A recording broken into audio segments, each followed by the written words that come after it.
خدا کی وحدانیت پر سوال اٹھائے کہ خدا دنیا میں موجود نہیں، یعنی خدا نہیں ہے، انسان اپنے آپ میں انسان اس پر بھی آپ خاموش نہیں رہیں گے، کچھ نہ کچھ ضرور بولیں گے۔ اللہ نے زبان دی ہے تو اس کو صحیح بات پر کبھی خاموش نہیں رکھیں گے، اس لیے کہ جو صحیح بات پر حق بولنے پر اگر خاموش رہے تو وہ بھی اس چیز میں ملوث شامل پایا جاتا ہے۔ اس لیے جب بھی کسی چیز کے خلاف، کسی چیز کے بارے میں برائی، جو صحیح چیز ہو اس کے بارے میں اگر برائی کی جائے تو یہ ہم پر فرض ہے کہ ہم اس چیز کے مخالف کریں، اس چیز کی صحیح جواب دیں۔ میرے عزیز دوستوں اور بزرگوں، اگر کوئی یہ کہے کہ حضور علیہ السلام اللہ کے رسول نہیں ہے، جس کی شان میں اللہ رب العزت نے کوئی قرآن اتار دی،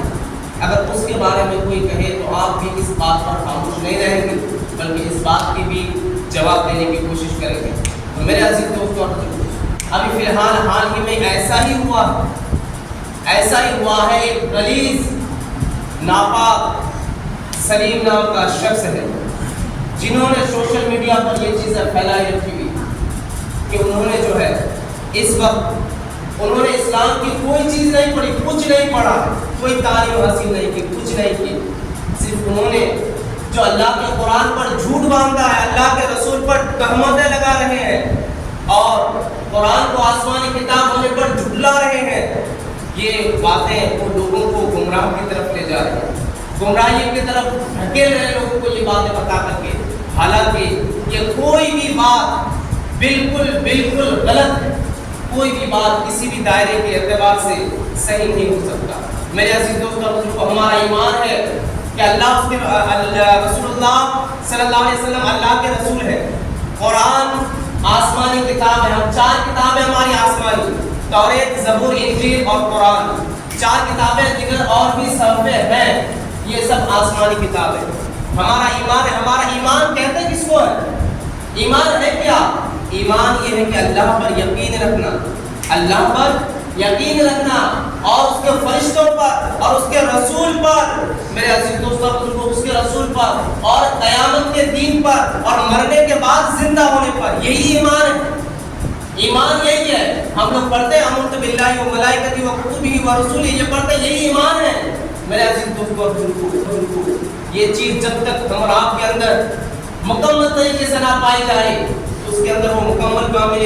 کامل نہیں، وہ مکمل مسلمان نہیں۔ اس لیے انسان کے اندر یہ چیزیں ایسی ہونی چاہیے، حالانکہ وہ نمازیں چھوڑ رہے ہو، گناہوں پر گناہ کر رہے ہو، وہ گنہگار تو ہو سکتا ہے، لیکن وہ ایک مومن کہلائے گا، کوئی مسلمان بھی رہے گا۔ میرے عزیز دوستوں، ابھی فی الحال وقت میں جو اس غلیظ شخص نے جو یہ تہمتیں باندھی ہے کہ قرآن میں ایسی چیزیں ہیں، ایسی باتیں ہیں، حقیقت میں کوئی ایک بھی بات درست نہیں ہے۔ قرآن میں بہت ساری باتیں ہیں لیکن آگے پیچھے دیکھ کر کے باتیں کہی جاتی ہے، لیکن بہت سارے لوگ ایسے ہیں صرف ایک بات کو لیتے ہیں، ایک جملے کو، اور لوگوں کے سامنے بولنے لگتے ہیں کہ یہ چیز ایسے ہے، یہ چیز ایسے ہے، حقیقت میں ایسا کچھ نہیں ہے۔ میرے عزیز دوستوں اور بزرگوں، قرآن کے محافظ ہم نہیں ہیں، قرآن کی حفاظت کرنے والا کوئی انسان نہیں ہے، قرآن کو محفوظ رکھنے والا کوئی انسان نہیں ہے، قرآن کی حفاظت کرنے والا خود خالق کائنات ہے۔ قرآن میں اللہ رب العزت ارشاد فرماتا ہے اِنَّا نَحْنُ نَزَّلْنَا الذِّكْرَ وَإِنَّا لَهُ لَحَافِظُونَ، کہ قرآن کی حفاظت کرنے والا، قرآن کا محافظ خود خالق کائنات ہے، اس کی حفاظت کرنے والا خود اللہ رب العزت ہے۔ میرے عزیز دوستوں اور بزرگوں، قرآن کی حفاظت ہم نہیں کر سکتے، قرآن کے محافظ ہم نہیں ہیں، قرآن کے محافظ خود خالق کائنات ہے۔ میرے عزیز دوستوں اور بزرگوں، اور حضور علیہ السلام جن کے اوپر پورے قرآن نازل ہوئی، جن کے اوپر پورے قرآن کو جن کی شان میں اتارا گیا، آج ان کے شان میں بھی بولا جاتا ہے کہ حضور علیہ السلام اللہ کے رسول نہیں ہے۔ میرے عزیز دوستوں اور بزرگوں، قرآن کے بارے میں، حضور علیہ السلام کے شان کے بارے میں جو باتیں ہو رہی ہے، قرآن نے پہلے ہی چیلنج کر دیا تھا، پہلے ہی اعلان کر دیا تھا۔ قرآن کا چیلنج ہے وَإِن كُنتُمْ فِي رَيْبٍ مِّمَّا نَزَّلْنَا عَلَىٰ عَبْدِنَا فَأْتُوا بِسُورَةٍ مِّن مِّثْلِهِ وَادْعُوا شُهَدَاءَكُم مِّن دُونِ اللَّهِ إِن كُنتُمْ صَادِقِينَ۔ اگر تم سے قرآن میں اگر شک کرتے ہو جس کو میں نے اپنے محبوب پر اتارا ہے، اپنے حبیب پر اتارا ہے، تو لاؤ اس کے مثل کو ایک سورت، لاؤ اس کے مثل کو ایک آیت، لاؤ چھوٹی سے چھوٹی سورت لاؤ، بڑی نہیں، سورہ بقرہ نہیں، سورہ مزمل نہیں، سورہ یاسین نہیں، چھوٹی سے چھوٹی سورت، سورہ کوثر لے کے آؤ، سورہ اخلاص لے کر کے آؤ۔ تم خدا کے سوا تمام اہل علم کو بلا لو، جتنے علم والے ہیں، جتنے دماغ والے ہیں، جتنے فصیح لوگ ہیں، سب کو بلا لو، جتنے دوست احباب ہیں سب کو بلا لو لیکن تم قرآن کی ایک آیت کو نہیں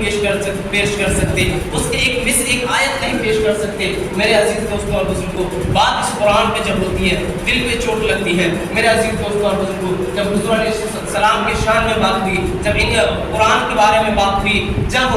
اللہ کی وحدانیت پر بات ہوئی تو دل چوٹ جو ہے دل پہ آ کر کے لگتی ہے۔ اس لیے میرے عزیز دوستوں اور بزرگوں، ہم آپ جانتے ہیں کسی کے بولنے سے کسی کے بھونکنے سے کوئی فرق نہیں پڑنے والا، کوئی فرق نہیں پڑنے والا، ذرا سے اس میں آنچ نہیں آ سکتا ہے، اس لیے کہ ہمارا ایمان اتنا ہلکا نہیں ہے کہ اس میں آنچ آ جائے۔ لیکن میرے عزیز دوستوں اور بزرگوں، کسی کے بولنے سے دلوں میں ٹھیس تو پہنچتی ہے، تکلیف تو ہوتی ہے۔ میرے عزیز دوستوں اور بزرگوں، دنیا میں بہت سے آئے، بہت سے چلے گئے، بہت سے آ کر کے خدا کے دعویٰ کرنے لگے۔ فرعون آیا، خدا کا دعویٰ کرنے لگا، شداد آیا، نمرود آیا، اور بھی بہت سارے آتے رہے، آج سے نہیں شروع سے آتے رہے اور آج بھی آتے رہتے ہیں۔ ہمیں معلوم ہے یہ کچھ نہیں کر سکتے، اسلام میں کوئی فرق نہیں پڑنے والا، ہمارے ایمان میں کوئی خلل نہیں آنے والا۔ لیکن میرے عزیز دوستوں اور بزرگوں، ہم یہ سب جانتے ہیں، لیکن ہمارے دلوں میں جو تکلیف پہنچتی ہے، جو درد ہوتا ہے، اس لیے ہم صرف اس بارے میں بولتے ہیں۔ میرے عزیز دوستوں اور بزرگوں، ہم جانتے ہیں شروع سے لے کر اب تک آتے گئے،